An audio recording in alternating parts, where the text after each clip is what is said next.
There is a question that very few people ever ask. What if the pills that seem so harmless, the pills that help you sleep, the pills that calm your nerves, and the pills that protect your stomach are not protecting you at all? What if, slowly and quietly, they are stealing something far more precious than comfort? As an entire generation of adults moves through their 60s, 70s, and 80s, we are discovering a truth that every family deserves to know. Certain medications, when used by older adults, carry consequences that young bodies rarely face. The same drugs that once helped suddenly become dangerous because the aging body is no longer the same environment in which they were first prescribed. Researchers at major medical centers have studied this problem for decades, and the warning is consistent. Each year, over 2 million older adults are sent to emergency departments due to adverse drug reactions. Most of these events were not caused by unusual medications. They were caused by drugs that sit on kitchen counters, bathroom shelves, and nightstands. They are medications that many people take every single day without knowing how dramatically age changes their effects. Before we examine them one by one, consider two simple questions. How many medications does the older adult in your family take? And has anyone ever explained every risk and every possible alternative to them? If the answer to either question is uncertain, then the information ahead is especially important. Prescription drugs can do tremendous good. They can restore function, reduce pain, and prevent serious disease.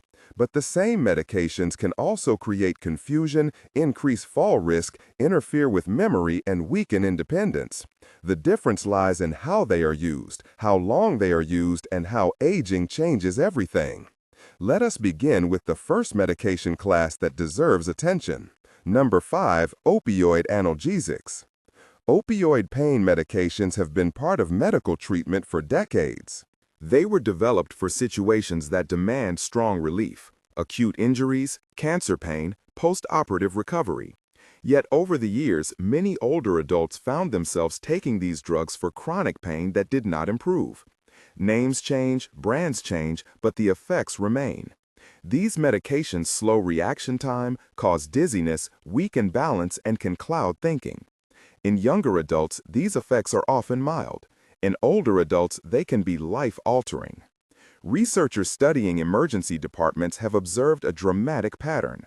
The first 2 weeks after an older adult begins an opioid are especially dangerous. Falls increase 4-fold. With age, the brain becomes more sensitive and the body less stable. One misstep, one slippery floor, one unexpected change in direction can lead to a broken hip. A hip fracture in later life does not simply mean a cast.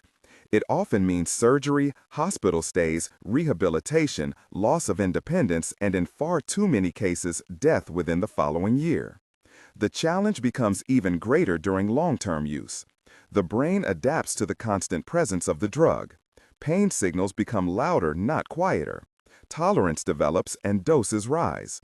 What began as a solution becomes a cycle. Yet there is hope.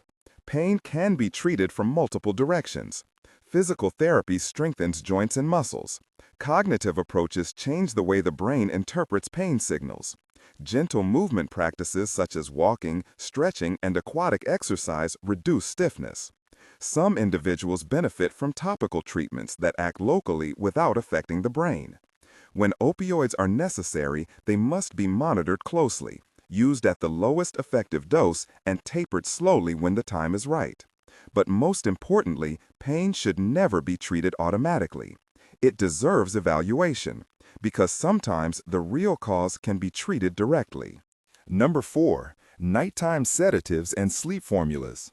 Across medicine cabinets, a familiar pattern appears. Small bottles promising rest, gentle sleep, a quiet night. They are easy to buy, easy to use, and easy to underestimate. Nighttime sedatives and so-called PM sleep aids often rely on chemicals that interfere with a neurotransmitter involved in memory and focus. For a younger brain, this interference is temporary. For an older brain, it can build day after day, week after week. One long-term medical study followed adults over 65 for more than 7 years. Those who used anticholinergic sleep medications regularly experienced a striking increase in dementia risk. The reason lies in how aging changes drug metabolism.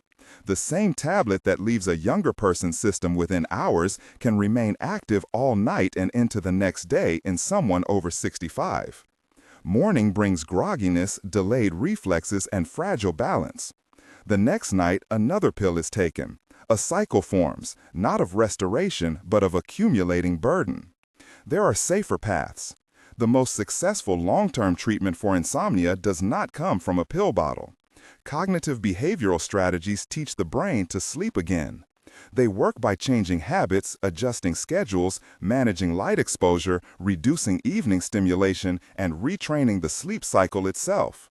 Many individuals find additional help from very low-dose melatonin taken well before bedtime, not as a sedative but as a signal to the body's internal clock. Sleep becomes natural rather than forced, and the morning feels clear instead of cloudy. When families understand this, they can begin conversations with their doctors. Sleep is essential, rest is vital, but sedation is not the same as restoration, and the distinction becomes sharper with age. Number 3. Stomach acid suppressors. Reflux is common. Heartburn is uncomfortable.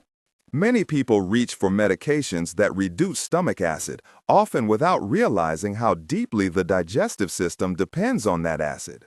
Stomach acid breaks food down into absorbable forms. It protects against harmful bacteria. It allows minerals, particularly calcium, to enter the body. When acid production is suppressed for months or years, important consequences follow. Studies involving thousands of adults over 75 have observed higher rates of bone fractures among those who use proton pump inhibitors long-term. The mechanism is straightforward. Without adequate stomach acid, calcium is not absorbed as efficiently. Over time, bones become weaker and fracture risk rises. In later life, a broken hip can change everything. Suppressed stomach acid also allows bacteria to survive the passage into the intestines. Certain infections become more common and more dangerous. Severe diarrhea, dehydration, and hospitalization are not uncommon outcomes when this occurs in frail adults. Yet reflux itself is often improved by lifestyle adjustments that require no medication at all. Smaller meals reduce pressure. Remaining upright after eating helps. Elevating the head of the bed uses gravity to prevent nighttime symptoms. Identifying and avoiding trigger foods gives control back to the individual. Medication still has a place.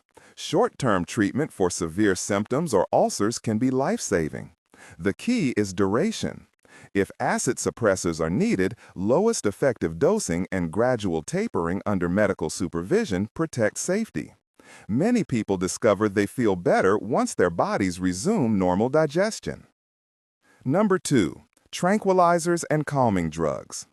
For decades, tranquilizing medications were considered ideal for anxiety and sleeplessness. They work quickly, they produce calm, they help people fall asleep. Yet the same calming effect that feels helpful can become hazardous in older adults. These drugs slow reaction time, impair coordination, and reduce alertness.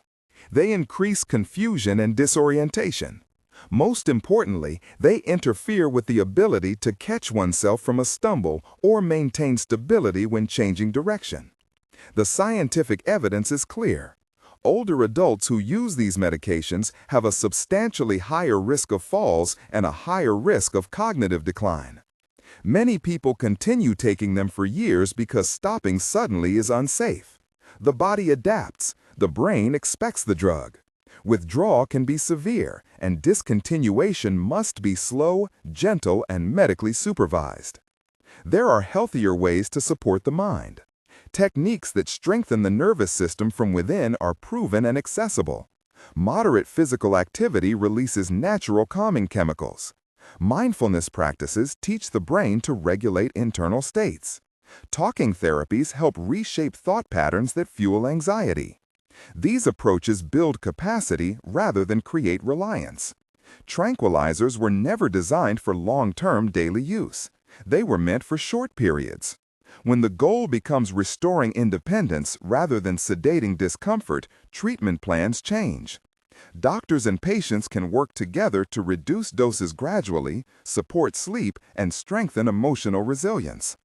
The payoff is clarity, confidence, and safer movement through the world.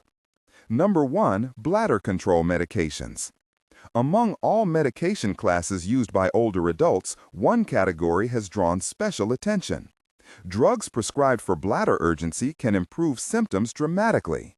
They reduce nighttime trips to the bathroom and prevent embarrassing accidents. But they also work through a mechanism that blocks a neurotransmitter essential for memory.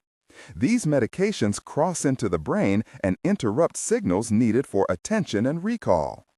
Many families have experienced a situation that begins subtly. A parent becomes more forgetful. A grandparent seems confused. Everyone assumes it is aging. Few suspect the bladder medication that started months earlier. Yet clinical studies reveal measurable cognitive decline within weeks of starting these drugs. The longer they are used, the greater the impact. For many adults, the trade-off is invisible. They gain control over the bladder at the expense of something far more valuable. There is another path. The bladder can be trained. Gradually increasing time between bathroom visits builds capacity. Strengthening the pelvic floor through targeted exercises gives control to muscles rather than chemicals. Avoiding bladder irritants, adjusting fluid timing, and addressing nighttime triggers improves symptoms. When medication is still necessary, newer drugs exist that do not interfere with memory. They work through different biological pathways and offer relief without cognitive cost. The goal is not to remove treatment. It is to offer the right treatment. Quality of life matters. So does clarity of mind. Both can be protected when families know their options. The larger truth. Every medication discussed here can be useful. Each one has a role in healthcare. What changes with age is the body in which the drug acts. Metabolism slows. Organs filter less efficiently. The blood-brain barrier becomes more permeable. Small side effects become big ones. Symptoms that seem like aging may actually be medication effects. That is why information matters. Older adults and their families have the right to understand what they are taking. They have the right to ask questions, explore alternatives, and participate in decisions. Doctors do not intend harm. They work under pressure with limited time and limited information. When patients and families are informed, conversations become stronger, solutions become safer, and outcomes improve. Medication review is one of the most powerful tools in senior health. Reducing unnecessary drugs, adjusting doses, shortening durations, and replacing risky options with safer ones can transform daily life.